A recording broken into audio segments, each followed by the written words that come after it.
You should never buy a vacation home.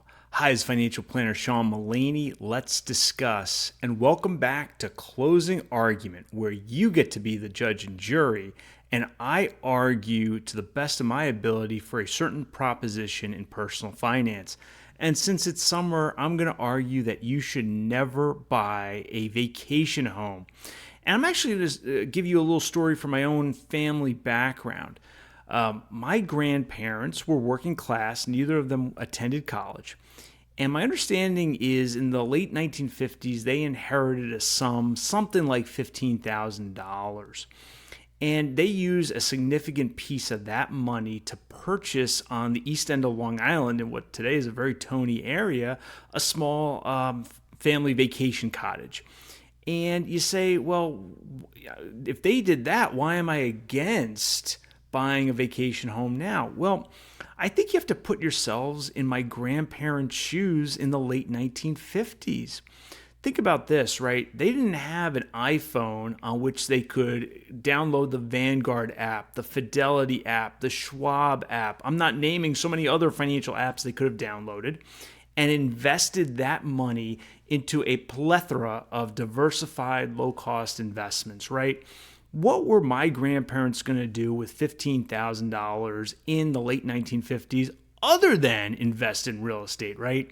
That's over 15 years before John Bogle invents the index fund, right?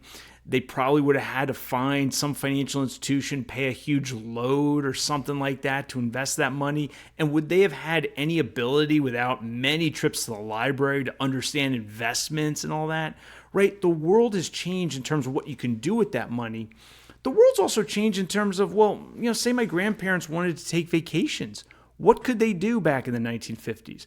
Well, they could go to a travel agent and maybe pay some fees there and buy regulated airfare prices, right? Think about making a travel reservation today. You go on your iPhone, your Android, your laptop. You've got price comparison sites. You've got credit card rewards. You've got you can book hotels all over the world, airfare at competitive rates to places all over the world, right? Back in the 1950s, that wasn't so easy. So back in the 1950s, we've got a little cottage on the east end of Long Island. That's a pretty good answer versus how the heck are we going to book all these trips? Airfare's regulated and expensive. We have to deal with a travel agent. We have to go to the library to look up different destinations. Today, you can go on all these different travel websites, what to do. On YouTube, there's a video, the top 10 restaurants in this city, in this vacation spot, right? It's so much easier today to just, all right, this year we're going to Hawaii, next year Alaska, next year Bora Bora, whatever it might be. You go on YouTube and there's 20 different videos about the top 10 activities and restaurants and hotels and yada, yada. But there's other pitfalls from having a vacation home.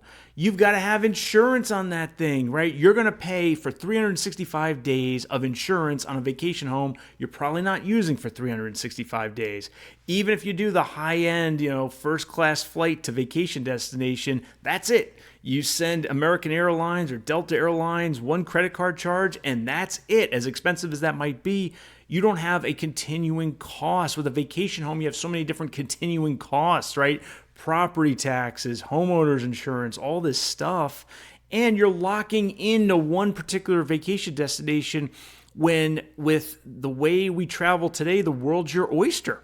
And the world is very much your oyster in a way it was not 30 years ago, 40 years ago, 50 years ago, right? So in order to avoid continuing costs, and in order to see some of our great country or maybe other parts of the world, why buy a vacation home? Why not just, on an as-needed basis, book airfare, book hotels, and see the world and have great vacations that way?